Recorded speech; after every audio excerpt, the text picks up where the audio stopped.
नागपूर शहरात वाढती व्यसनाची समस्या आणि ड्रग्ज विक्रीच्या नियंत्रणात आणण्यासाठी एक महत्त्वाची पुढाकार घेतला गेला आहे। नागपूर शहराचे पोलीस आयुक्तालयाच्या वतीने आणि पोलीस आयुक्त डॉक्टर रविचंद्र कुमार सिंगल यांच्या मार्गदर्शनाखाली इमामवाडा झोनमध्ये आयोजित करण्यात आलेल्या खेळाच्या स्पर्धेमध्ये पोलीस प्रशासन आणि नागरिक एकत्र आले। या स्पर्धेद्वारे नागरिकांच्या स्वास्थ्याची आणि व्यसनामुक्तीची जागरूकता निर्माण करण्याचे उद्देश होता। जाणून घेऊया सविस्तर बातमी। नागपूर शहरातील इमामवाडा झोनमध्ये पोलीस प्रशासन आणि नागरिकांच्या सहकार्याने एक अनोखी स्पर्धा आयोजित करण्यात आली होती। या खेळांच्या स्पर्धांमध्ये पोलीस अधिकारी, अंमलदार आणि सामान्य नागरिक सामील झालेत। पोलीस आयुक्त डॉक्टर रवींद्र कुमार सिंगल यांच्या मार्गदर्शनाखाली ही स्पर्धा आयोजित करण्यात आली। मुख्य उद्देश हा सामान्य नागरिकांमध्ये पोलिसांशी मित्रवत नातेसंबंध जोपासणे तसेच व्यसनमुक्तता आणि शारीरिक स्वास्थ्याच्या महत्त्वाची जागरूकता निर्माण करणे हा होता। पोलीस आयुक्तांनी सांगितले की या स्पर्धांमुळे नागरिकांमध्ये एकात्मतेचा संदेश आणि पोलिसांशी संवाद साधण्याची संधी मिळेल।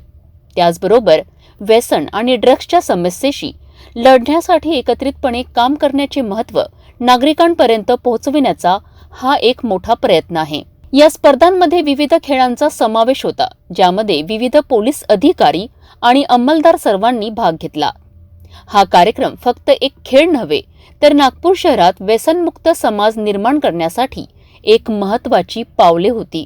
आमचा असा हेतू आहे की आपले नागपूर शहरामध्ये जे ड्रग्स आहे त्याच्यापासून सर्वांना मुक्ती द्यायची आहे, करून द्यायची आहे त्यांची, आणि नशामुक्त नागपूर कसे होईल याच्यासाठी आमचा प्रयत्न चालू आहे।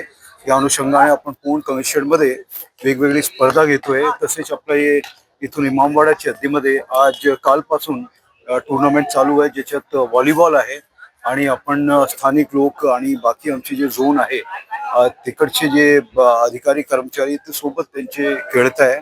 आणि हेतू एकच आहे की आपल्याला नागपूर शहरामध्ये जे ड्रग्स आहेत त्याला काढून टाकायचे आहे आणि नशामुक्त शहर आपल्या सर्वांना मिळून करायचे आहे। म्हणून आपण पोलीस आणि पब्लिक दोन्ही मिळून एक मोहीम सुरू केलेली आहे शहरामध्ये। खूप छान वाटलं। आपण स्वतः ज्या वेळेस खेळतो आपल्याला कळतो की आपला फिटनेस लेवल काय आहे, आणि तसेच एक टीम स्पिरिट डेव्हलप होतात। म्हणून आमचे सगळे जे अंमलदार होते, आमचे DCP होते, आम्ही सगळे मिळून खेळलो। आणि खेळ महत्त्वपूर्ण आहे, जिंकणं हारणं ते एक सेकंडरी गोष्ट असं माझं म्हणणं आहे। म्हणून आम्ही कुठलाही खेळ असला ना त्याच्यात भाग घेतो। युवांसाठी काय संदेश आहे? युवांसाठी माझा एक संदेश राहील की तुम्ही बाहेर निघा, घरात बसू नका, चांगले काम करा, अभ्यास करा, परंतु स्पोर्ट्स जरूर खेळा। आणि आपण जे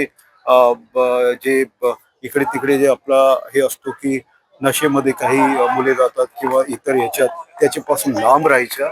तसेच मोबाईलमध्ये जो आपला वेळ घालवतात तो वेळ न घालवता चांगले लोकांना भेटा, चांगले काम करा, खेळामध्ये भाग घ्या आणि आपल्याला तंदुरुस्त ठेवा। नागपूर शहरातील इमामवाडा झोनमध्ये आयोजित केलेल्या या खेळाच्या स्पर्धांनी नवा आदर्श ठरविला आहे। पोलीस प्रशासन आणि नागरिकांच्या एकत्रित सहभागाने आज स्पर्धेचा यश मिळाले आहे। असेच पुढील वेळेस विविध सामाजिक समस्यांवर काम करणारे उपक्रम राबविण्याची आवश्यकता आहे। नागरिकांना पोलिसांच्या मदतीचे व्यसनमुक्तीचा संदेश पोहोचवणारा हा कार्यक्रम निश्चितच प्रेरणादायी ठरला।